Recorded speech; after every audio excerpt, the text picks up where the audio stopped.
अपन स्थिर वैद्युतिकी में कूलाम के नियम का अध्ययन करने जा रहे हैं। तो देखिए, सबसे पहले कूलाम का नियम क्या होता है। कूलाम का नियम, देखो कूलाम का नियम क्या कहता है। ये कूलाम कौन है, आपको पता है कि भौतिक राशि जो आवेश है उसका ऐसा ही मात्रक है कूलाम, ठीक है। उस कूलाम ने आवेश से संबंधित अपना एक नियम दिया। वो नियम क्या है, देखिए मान लीजिए कि अपने पास दो आवेश है। एक आवेश ये रहा Q1 और एक आवेश ये रहा अपने पास Q2, जो एक दूसरे से निर्वात में r दूरी पर स्थित है, ठीक है।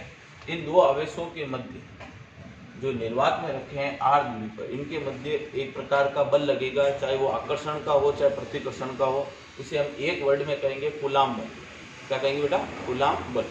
तो हमें एक प्रश्न बनता है कि कूलाम बल की क्या प्रकृति है। तो कूलाम बल की जो है वो दो प्रकृति है, या तो आकर्षण का हो सकता है या फिर प्रतिकर्षण का हो सकता है। तो जो कूलाम बल होता है दो आवेशों के बीच में, वो दो बातों पर निर्भर करता है। पहली बात, इसको लिखेंगे Fc कूलाम बल। ये जो कूलाम बल है वो समानुपाती होता है दोनों आवेशों के गुणनफल के। यानी कि इन दोनों आवेशों का गुणनफल जितना ज़्यादा होगा तो उनके बीच में लगने वाले बल का मान भी उतना ही ज़्यादा होगा। दूसरी बात, जो कूलाम बल है वो दोनों के बीच की जो दूरी है उस दूरी के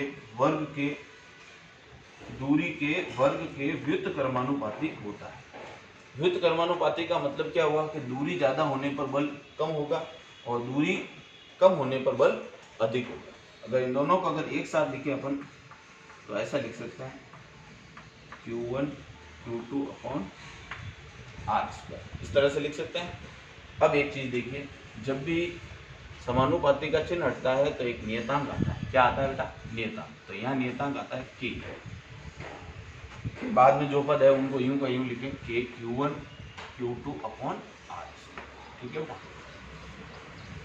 इसको ब्रैकेट में बंद करते हैं, बड़े काम की चीज़ है ये फॉर्मूला, बहुत काम की चीज़ है। इससे रिलेटेड बहुत से क्वेश्चंस आते हैं। एक चीज यहाँ जो K आया, इस K को बोलते हैं बेटा कूलाम नियतांक। कूलाम नियतांक, ठीक है। देखिए इस K का मान होता है, आंकिक मान होता है इसका 9 × 10⁹, ठीक है। इस K का जो मात्रक है वो क्या होगा, देखो यहाँ से अगर K की वैल्यू निकाली जाए तो K बराबर क्या आएगा बेटा, F r² upon Q1 × Q2। ये है r² उधर चला जाएगा, Q1 Q2 नीचे आ जाएगा। तो देखिए यहाँ से K की इकाई निकाल दें। बल की इकाई क्या होती है बेटा, न्यूटन। r दूरी है, दूरी की इकाई क्या होती है, मीटर, मीटर स्क्वायर हो जाएगा।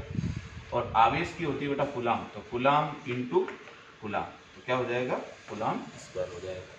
तो इस प्रकार ये क्या हो गया, कूलाम नियतांक का मान हो गया। ये तो इसका आंकिक मान है। इसका एक मान और होता है, A बराबर होता है 1/4 पाई, इसको बोलते हैं बेटा एप्सिलॉन नॉट। क्या बोलते हैं, एप्सिलॉन नॉट। हिंदी में बोलते हैं इसको निर्वात की विद्युतशीलता। क्या बोलते हैं, निर्वात की विद्युतशीलता। इंग्लिश में बोलते हैं इसको इलेक्ट्रिक परमिटिविटी। क्या बोलते हैं, इलेक्ट्रिक परमिटिविटी।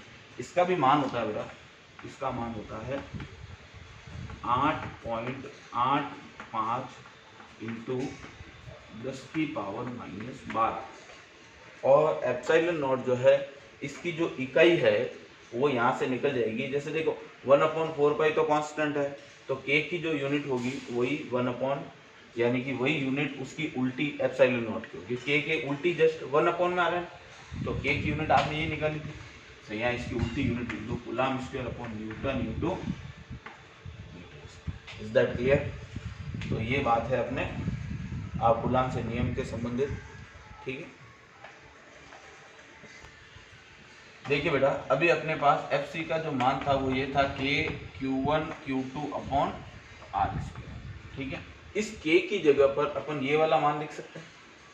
तो देखिए Fc का जो मान आएगा, Fc बराबर आ जाएगा 1/4 पाई एप्सिलॉन नॉट। ये तो हमने रख दिया बेटा k की जगह पर ये वाला मान, और Q1 Q2 upon are square. इस पद को अपन ऐसे कैसे लिख देते हैं, Q1 Q2 upon are square. तो ये बल जो है, ये बल का सूत्र है, ये भी काम आता है, ये भी काम आता है। इसको हम कहेंगे ये बल कहाँ लग रहा है बेटा, निर्वात। कहाँ लग रहा है, निर्वात में।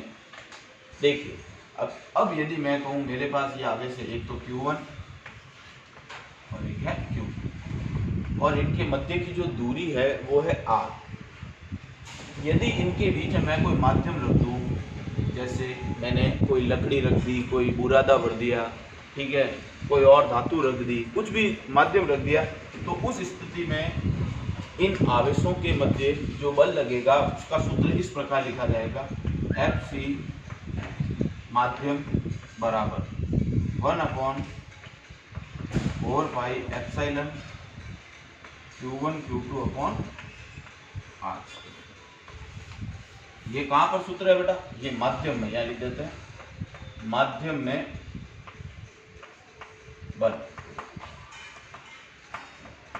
और ये था निर्वात में। ये कहाँ था बेटा, निर्वात में। इसको समीकरण नंबर दे देते हैं 1, इसको दे देते हैं, ये दोनों अभी अपने काम आएंगे, ठीक है। आगे देखिए, एक चीज आपको बताते हैं पहले। एक चीज होती है आपेक्षिक विद्युतशीलता,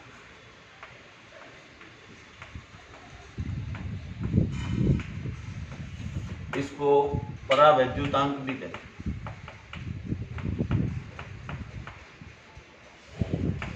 इसको एप्सिलॉन आर से लिखते हैं।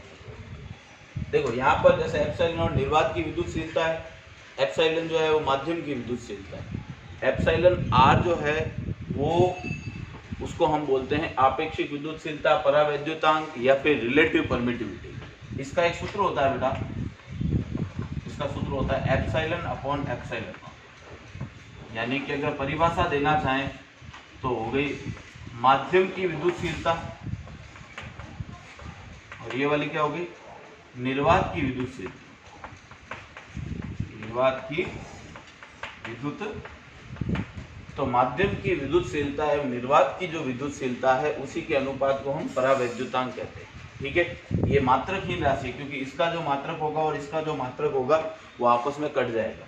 तो एप्सिलॉन आर कैसा हुआ बेटा, मात्रकहीन। और जो मात्रकहीन होता है वो ऑब्वियसली विमाहीन भी होता है बेटा, डायमेंशनलेस, ठीक है। ये भी ध्यान रखें। देखिए एप्सिलॉन आर के कुछ मान होते हैं, ठीक है। देखिए एप्सिलॉन आर के क्या क्या मान होते हैं। पहले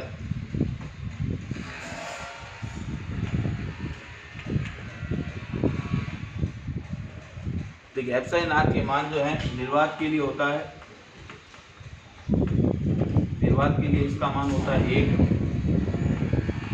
हवा के लिए इसका मान होता है 1.0003, और पानी के लिए होता है 80, कागज जो है उसके लिए एप्सिलॉन आर का मान होता है 3, और धातु जो है चाहे सोना हो चाहे चांदी हो उनके लिए एप्सिलॉन आर का जो मान होता है वो अनंत होता है।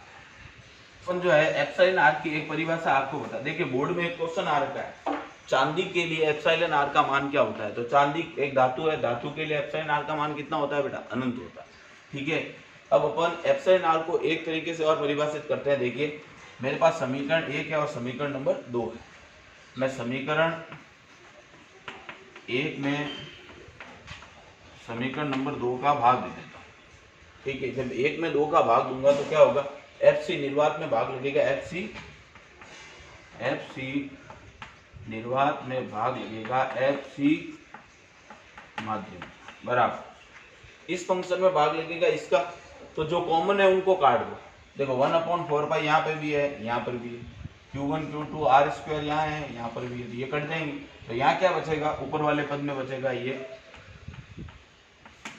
और नीचे वाले पद में क्या बचेगा, यहाँ पर 1/। अब इसको पलटेंगे तो क्या हो जाएगा, एप्सिलॉन अपॉन एप्सिलॉन नॉट, होगा कि नहीं होगा, ये पलट के ऊपर चला जाएगा गणितीय संक्रिया के द्वारा। और एप्सिलॉन अपॉन एप्सिलॉन नॉट को क्या लिख सकते हैं बेटा, 1। एप्सिलॉन आर लिख सकते हैं। तो इधर ले जाएगा बराबर एप्सिलॉन आर। तो देखो हमारे पास एक सूत्र और बना, एप्सिलॉन आर बराबर एफ सी निर्वात बटा एफ सी माध्यम। अब आप यहाँ से सूत्र से देख लीजिए कि निर्वात में बल और माध्यम में बल का जो अनुपात है वही एप्सिलॉन आर कहलाता है। और बल ज्यादा कहाँ होगा, देखिए यहाँ पर या यहाँ पर, इसको उधर भेजिए तो एप्सिलॉन आर से एफ सी माध्यम को गुणा करेंगे तो ये आएगा। तो इसका मतलब ये हुआ कि जो एफ सी निर्वात है उसमें बल ज़्यादा लगेगा और एफ सी माध्यम में जो बल है वो कम लगेगा। यानी कि निर्वात में बल ज़्यादा लगता है, माध्यम में बल कम लगता है। ठीक है।